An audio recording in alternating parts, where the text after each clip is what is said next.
നമസ്കാരം. എന്നോടൊപ്പം കൂടെയുള്ളത് ശിവദാസ് സ്വാമി മഠം. അദ്ദേഹം ഒരു എഴുത്തുകാരനാണ്. ഈ എഴുത്തുകാരൻ എന്ന് പറയുമ്പം നമുക്ക് ഒരുപാട് എഴുത്തുകാരെ പലപ്പോഴും നമ്മൾ പരിചയപ്പെടുത്തുന്നുണ്ട്. ഇത് കുറച്ചുകൂടെ വ്യത്യസ്തമായ ഒരു എഴുത്തുകാരനാണ്. കാരണം ട്രൈബൽസിന് അവരെ കാര്യങ്ങൾ കൂടി പഠിച്ചിട്ട് 3 വോള്യങ്ങളായിട്ട് അവരുടെ ഒരു എൻസൈക്ലോപീഡിയ കൂടെ ഇറക്കിയ ഒരാളാണ്.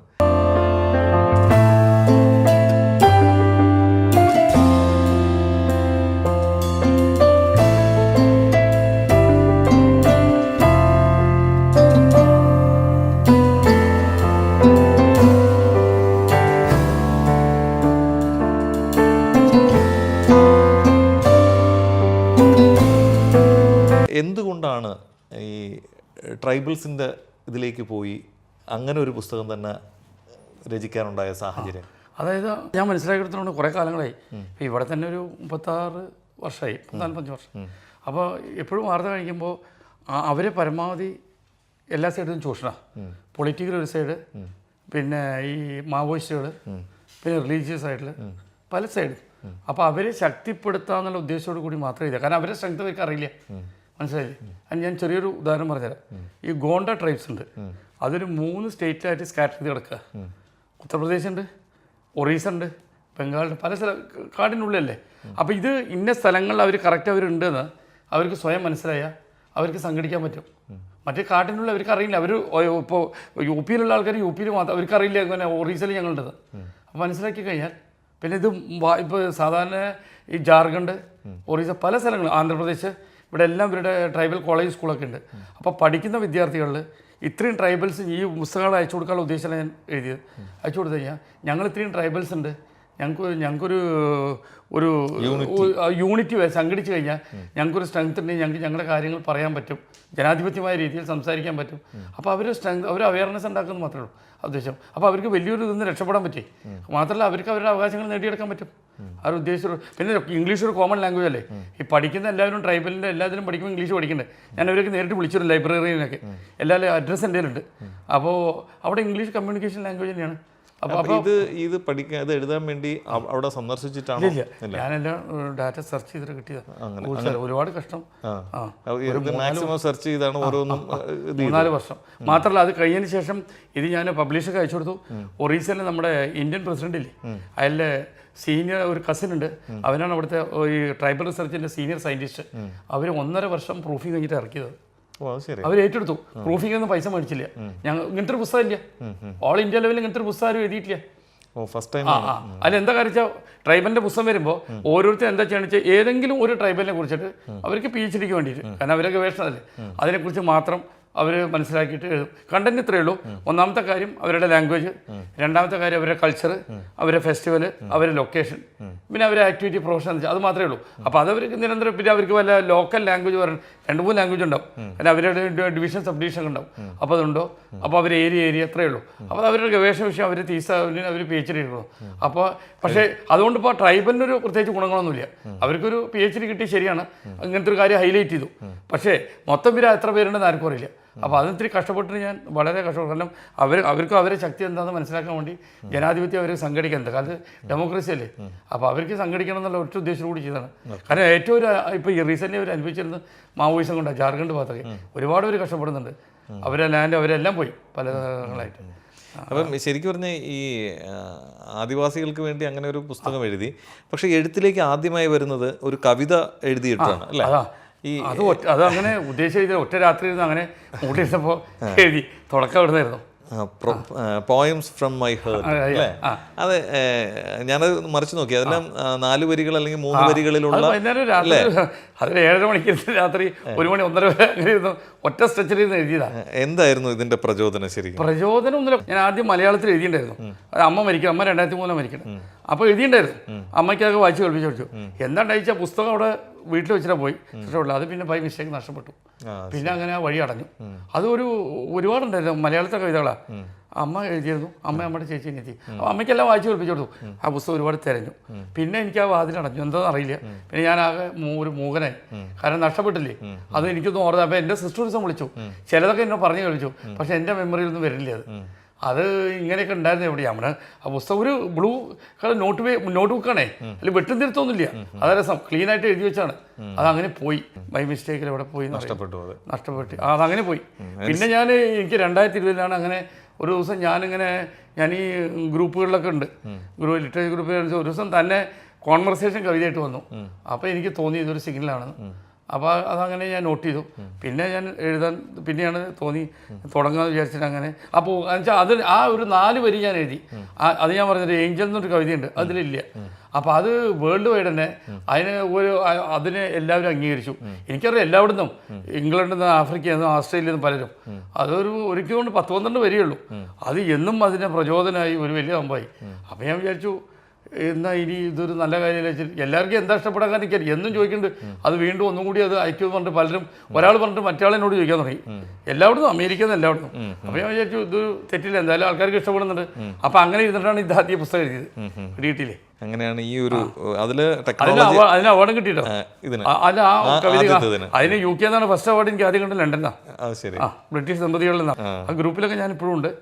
അപ്പോൾ ഇതിൽ ഈ കവിതകളിൽ തന്നെ ശരിക്കും പറഞ്ഞാൽ എല്ലാം ഉണ്ട്. ടെക്നോളജി ഉണ്ട്, വെതറുണ്ട്, പിന്നെ നേച്ചർ, പിന്നെ സൈലൻസ്, നമ്മുടെ ഒരു യാത്ര, എല്ലാം ടച്ച് ചെയ്ത് പോയി. ഫോട്ടോ ഒക്കെ പബ്ലിഷ് ഞാൻ ചെയ്തോളാം പറഞ്ഞു. അപ്പോൾ എന്നോട് ഇങ്ങോട്ട് പറയുക ചെയ്താൽ ഞാൻ അയാളെ വിളിച്ചിട്ടായിരുന്നു. കാരണം ഞാനൊരു ഗ്രൂപ്പിൽ എഴുതിയിരുന്നു പല കാര്യം സാഹിത്യത്തിലേക്ക്. അപ്പോൾ എല്ലാ കാര്യം പ്രസിദ്ധീകരിക്കും. നമ്മൾ സാർ ഒന്നുണ്ട്, അത് കുറച്ച് അതൊന്നും വേണ്ട, അത് ഞങ്ങൾ ചെയ്തോണ്ട് അയച്ചാൽ മതി പറഞ്ഞു. അത് ഞാൻ 2 ദിവസം കഴിഞ്ഞ് അയച്ചു കൊടുത്തു. അപ്പോൾ ഞാൻ പറഞ്ഞു, ഇന്ത്യയിൽ ഫോട്ടോ ഒക്കെ ഞങ്ങൾ ഇട്ടോളാം പറഞ്ഞു. ഫോട്ടോ അവരിട്ടു. കാരണം നമ്മുടെ അത് അവരുടെ ഗ്രാഫൊക്കെ അവർ നോക്കിയിട്ടേ, അത് നമ്മൾ വരയ്ക്കാനും സംവിധാനം ഉണ്ടല്ലോ, അപ്പോൾ അവർ ചെയ്തു. അത് ഓരോ കവിതകളുടെ ഇത് വെച്ചിട്ട് അവരത് പിക്ചറൈസ് ചെയ്തേക്കാം. ഒരു ദിവസം 7:30 മണിക്ക് നല്ല ഓർമ്മയുണ്ട്. ഞാൻ ഇരുന്നു, രാത്രി 12, 1 മണി 1:30 മണിയാകുമ്പോൾ തീർന്നു. പിന്നെ ഞാൻ അങ്ങനെ എടുത്തു വെച്ചപ്പോൾ അയാളിനോട് ഇങ്ങനെ യാദരിച്ച് ചോദിച്ചു പ്രസിദ്ധീകരിക്കാൻ വല്ലതും ഉണ്ടോ എന്ന് ചോദിച്ചു. അപ്പോൾ ഞാൻ ഗ്രൂപ്പിലൊക്കെ എഴുതണമല്ലോ, അല്ലെങ്കിൽ എഴുതാണ്ടാവും കമൻറ്റൊക്കെ. അപ്പോൾ അങ്ങനെ ഒന്നുണ്ട് സാറെന്ന് പറഞ്ഞു. അത് തന്നെ ഞാൻ ചെയ്തോളാം പറഞ്ഞു. പക്ഷേ ഈ കവിത ആമസോണിലും എല്ലാ ഇതിലും അവൈലബിൾ ആണല്ലേ? അതെ, അത് വിറ്റു. 500 കോപ്പി ഉണ്ടായിരുന്നു. ഞാൻ എന്നിട്ട് 2-3 വർഷം കഴിഞ്ഞു. 2 വർഷം കഴിഞ്ഞ് സാർ അതിൻ്റെ വല്ല കോപ്പി എനിക്കൊന്നും കിട്ടിയ നിനക്ക് തന്നില്ല. ഞാൻ പറഞ്ഞു എനിക്ക് തന്നിട്ടില്ല പറഞ്ഞു. എന്തായാലും വെയർ ഹൗസിലുണ്ട് തോന്നുന്നു, 10 5 ഉണ്ട് തോന്നി. ഞാൻ തയ്ച്ചരാം, നീ എന്താ ചോദിക്കാന്ന് ചോദിച്ചു. ഞാൻ അയാളത് മറന്നു. അങ്ങനെ അയാളത് എടുത്തു തന്നു. എല്ലാം വിറ്റുപോയി. ആകെ ഒരു 10 അങ്ങനെ ഞാൻ മേടിക്കും. അതുണ്ട് എല്ലാവരും കൊടുത്തു. ബാക്കി 1-2 പേജ് എനിക്കിങ്ങനെ ആരോടും പറയാൻ വേണ്ടി എടുത്തു. അതുപോലെ തന്നെ അതിൽ നിന്ന് ഈ നരേന്ദ്രമോദിയിലേക്ക് എത്തിയത് എങ്ങനെയാണ്? എല്ലാവരും പൊതുവെ രാഷ്ട്രീയക്കാരും ഇപ്പോൾ അവസാനം പറഞ്ഞു ജോർജ് കുര്യനാ. പുള്ളി കോട്ടയത്തെ കൊല്ലത്തെ മീറ്റിങ്ങിൽ തന്നെ ഓപ്പണായിട്ട് പറഞ്ഞു വളരെ ഉപകാരപ്രദമായ പദ്ധതികളുണ്ട്. പക്ഷേ ഞാൻ അതിൽ മിനിസ്റ്റർ ആയാലും അതിനുശേഷം പറഞ്ഞു ഞാൻ അറിഞ്ഞിടത്തോളം തന്നെ ഒരാൾക്ക് പോലും ഈ എല്ലാ വികസന പദ്ധതികളെ കുറിച്ച് ഒരു അറിവില്ല. അപ്പോൾ അതുകൊണ്ട് എന്താണ് കേന്ദ്രത്തിൽ കാര്യങ്ങൾ നടക്കുന്നുണ്ട്, പക്ഷേ എന്താ നമുക്ക് ഉപകാരമുള്ള എന്തൊക്കെ പദ്ധതിയുണ്ട് അറിയില്ല പറഞ്ഞു. അപ്പോൾ ഞാൻ അതിന് മുമ്പ് ഞാൻ തീരുമാനിച്ചു. പക്ഷേ ഇത് പലരും പറഞ്ഞിട്ടുണ്ട് ഈ സംഭവം. ജനങ്ങൾ ചന്ദ്രശേഖർ പറഞ്ഞു, ചന്ദ്രശേഖർ തിരുവനന്തപുരത്ത് ഒരു ദിവസം പറഞ്ഞു ഇതേമാതിരി മോഡിയുടെ പദ്ധതികൾ വളരെ നല്ല പദ്ധതികളാണ്. പക്ഷേ നമ്മളിത് സംസാരിക്കുമ്പോഴാണ് അയാൾ ഇവിടെ വന്ന് ചാർജ് എടുത്തല്ലോ. ആ സമയത്ത് പറഞ്ഞു ആർക്കും ഈ ഒരു പദ്ധതികളെ കുറിച്ച് ആകെ ചിലർക്ക് ആ ഒരു ലോണിൻ്റെ ഒരു മുദ്ര ലോൺ അങ്ങനെ 1-2 ചെറിയ ചെറിയ കാര്യങ്ങളെ അറിയുള്ളൂ. ഒരുപാട് ഉപകാരപ്പെടും. നോർത്ത് ഇന്ത്യയിലൊക്കെ മാക്സിമം യൂസ് ചെയ്യുന്നുണ്ട്. എവിടെയൊക്കെ BJP ഭരിക്കേണ്ട അവിടെയൊക്കെ മാക്സിമം, കാരണം UP എന്നതൊക്കെ. അപ്പോൾ അവർ ഇനീഷ്യേറ്റീവ് എടുത്ത് ആ പദ്ധതികളൊക്കെ അവർ നടപ്പിലാക്കുന്നുണ്ട്. പക്ഷേ ഇവിടെ അങ്ങനെ ഇനീഷ്യേറ്റീവ് എടുക്കാൻ ആരുമില്ല. അപ്പോൾ അതുകൊണ്ട് ജനങ്ങളിൽ അത് എത്തുന്നില്ല. നമ്മൾ പറഞ്ഞാൽ കൂടി ജനങ്ങൾക്ക് അത് എന്താണെന്ന് അറിയില്ല. കാരണം ഇനീഷ്യേറ്റീവ് എടുക്കാൻ ഇവർക്കൊന്നും അതിനുള്ള പവറില്ലല്ലോ. കാരണം മന്ത്രിസഭ വേറെ പൊളിറ്റിക്കൽ ഐഡിയോളജി ഉള്ളവരെ ഭരിക്കണം. അപ്പോൾ ഞാൻ വിചാരിച്ചു എങ്ങനെയെങ്കിലും ജനങ്ങളിൽ ഇത് എത്തിക്കാൻ നോക്കുക. അപ്പോൾ കാവ്യ പുത്തനാൻ കുറച്ച് താല്പര്യം ഉണ്ടാവല്ലോ, പ്രോസിനേക്കാൾ നല്ലത് ജനങ്ങൾക്ക് വായിക്കാൻ കുറച്ച് താല്പര്യം എന്ന് വിചാരിച്ച് ഞാൻ അങ്ങനെ എഴുതി. അത്രേ ഉള്ളൂ. അപ്പോൾ ഇതും അതുപോലെ തന്നെ അതിന് അവാർഡ് കിട്ടിയിട്ടോ. പൂനെന്ന് ഗോൾഡൻ വിങ്സ് ഓതർ അവാർഡ് കിട്ടിയത്. കിട്ടിയ ഈ എല്ലാ ഇതിൽ അവൈലബിൾ ആണ്, ആമസോണിൽ അവൈലബിൾ ആണ് അല്ലേ? ഇത് ആദ്യം തന്നെ വാങ്ങിയത് BJP-കാരാ.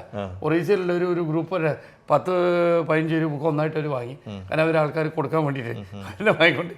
ഏതായാലും അതൊരു വലിയൊരു നല്ല കാര്യമാണ്, കാരണം പലർക്കും ഉപകാരപ്പെടും. കാരണം ഇത് ഞാൻ ഇവിടെ സെൻട്രൽ ഗവൺമെൻറ്റിൻ്റെ വെൽഫെയർ ഒഫീഷ്യൽ വെബ്സൈറ്റ് ഉണ്ട്.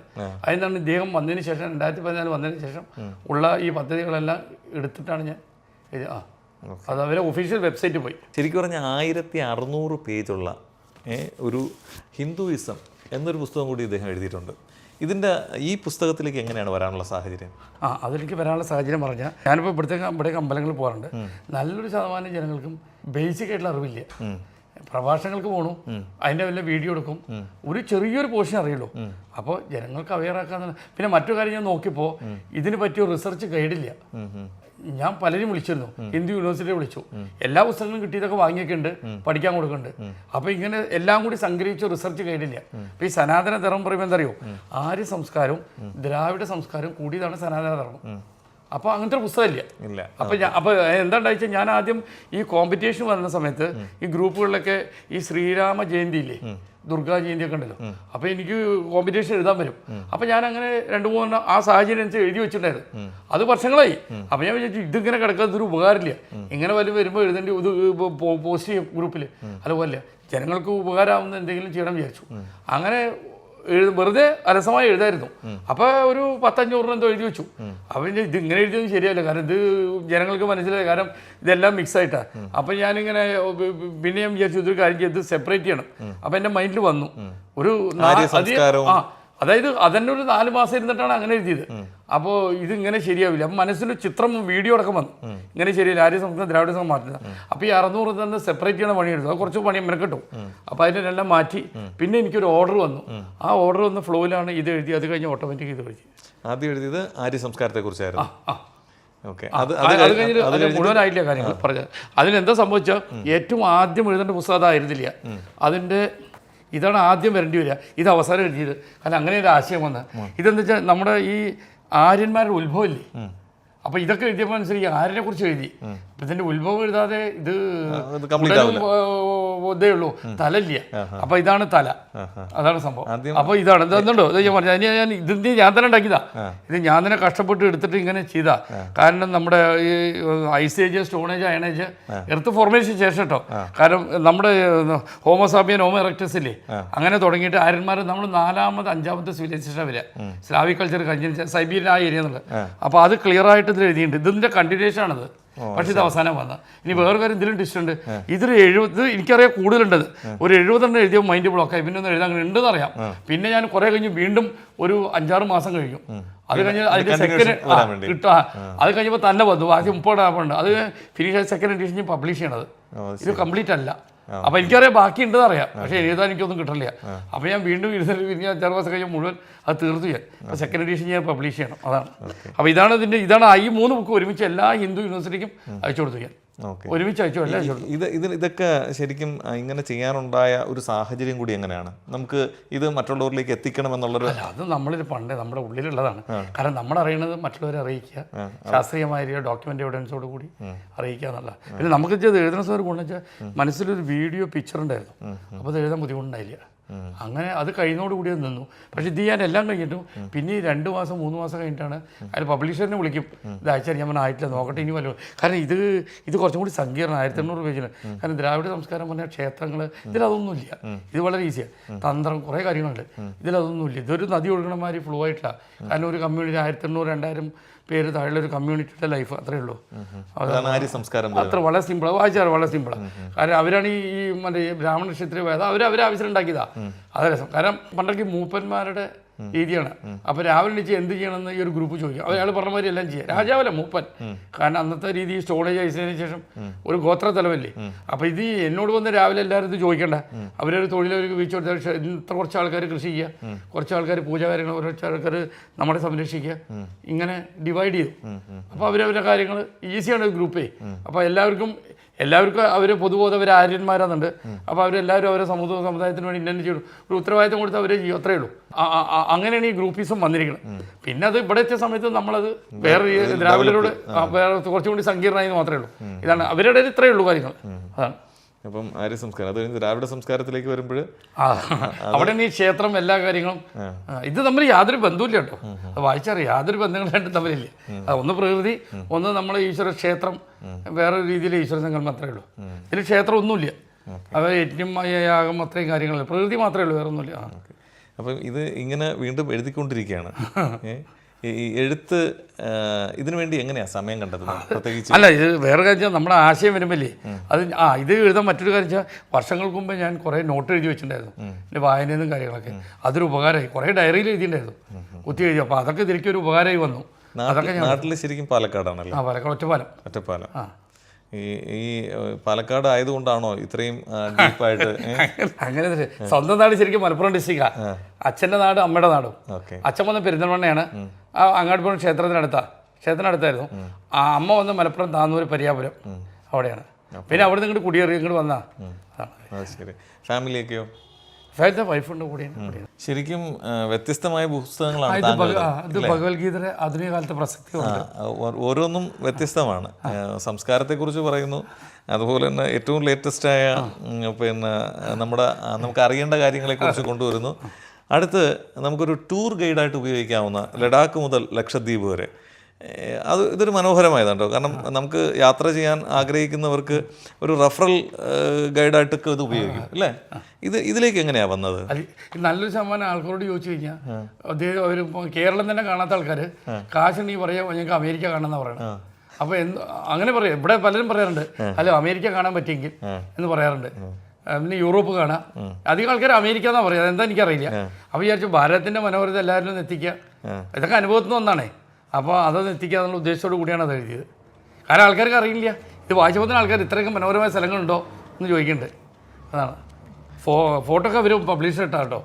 ഞാൻ അല്ല, കാരണം എന്ന് പറഞ്ഞാൽ ഇന്ത്യയെ സംബന്ധിച്ചിടത്തോളം ഇന്ത്യയെ പൂർണ്ണമായും ഭാരതത്തെ പൂർണ്ണമായും അറിയാൻ കഴിഞ്ഞാൽ നമുക്ക് തന്നെ സഞ്ചരിക്കാൻ ഒരുപാട് സ്ഥലങ്ങൾ എത്തില്ല മോളെ. അത്രയുണ്ട്, ഒരു ജന്മം കൊണ്ട് എത്താൻ പാടില്ല.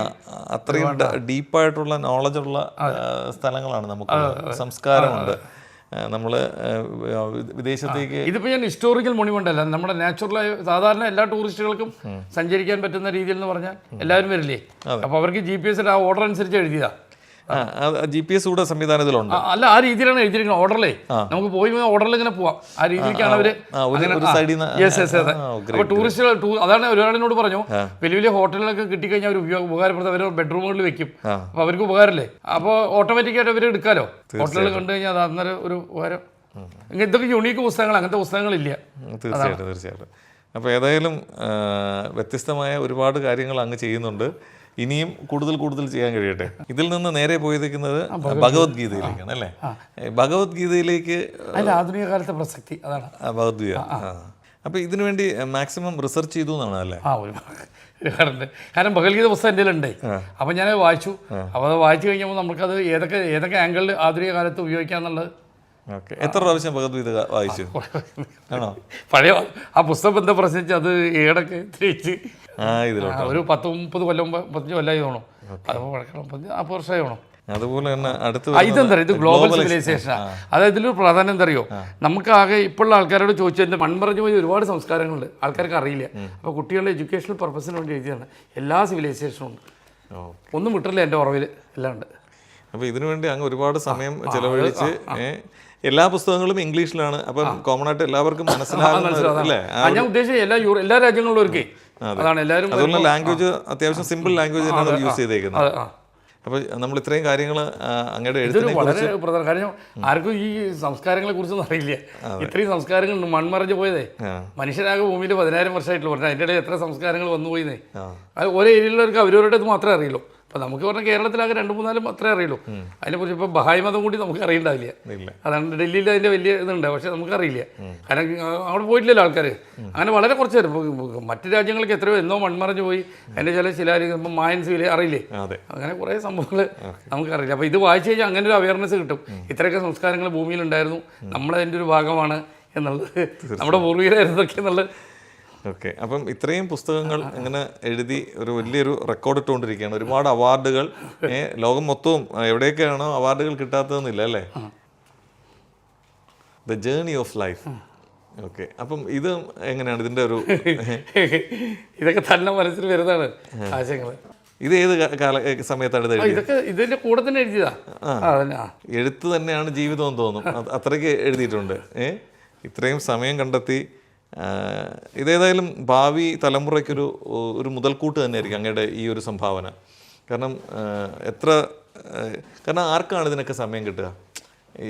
നമുക്ക് നാളത്തെ തലമുറയ്ക്ക് വേണ്ടി എന്തെങ്കിലും ചെയ്യണമെന്ന് അത് പാഷനേറ്റായിട്ട് ഉള്ളിലൊരു നന്മയുണ്ടെങ്കിൽ അതൊക്കെ ചെയ്യാൻ പറ്റുള്ളൂ. അപ്പോൾ അങ്ങ് എഴുത്തിലൂടെ അത് ചെയ്തിരിക്കുകയാണ്. പിന്നെ 2 മാഗസീൻ ഉണ്ട്. ഒന്ന് പോയട്രി പാർലർ എന്ന് പറയും, അത് വലിയ ആൾക്കാർക്കുള്ള.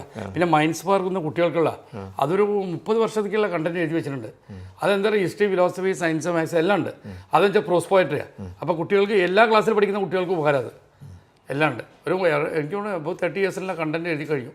അപ്പോൾ ഞാൻ എല്ലാ മാസവും അത് 25 പബ്ലിഷ് ചെയ്യുന്നുണ്ട്. അതിപ്പോൾ ഈ ഓഗസ്റ്റിലേക്ക് 1 വർഷമാവും.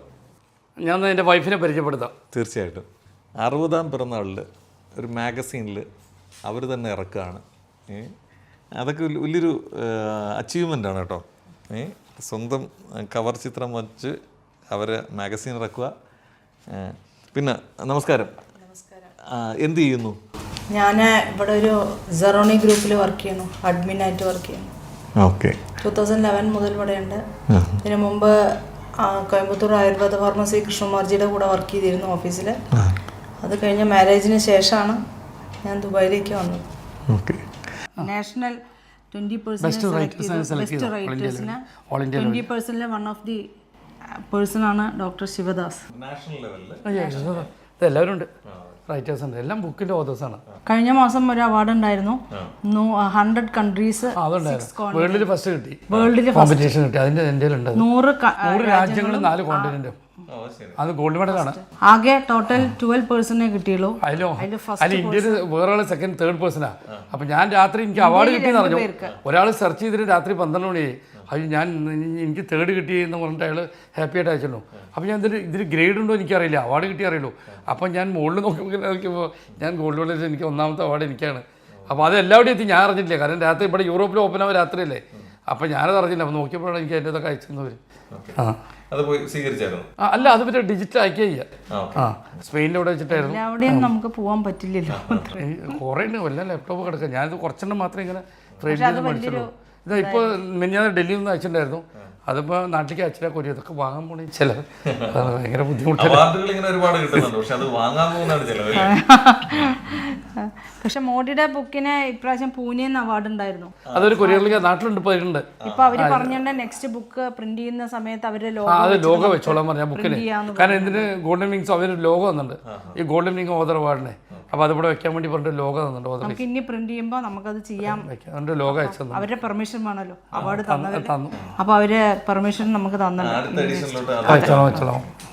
അപ്പം ഏതായാലും ഒരുപാട് സന്തോഷം ഇത്രയും സമയം നമ്മളോടൊപ്പം ചേർന്നതിൽ.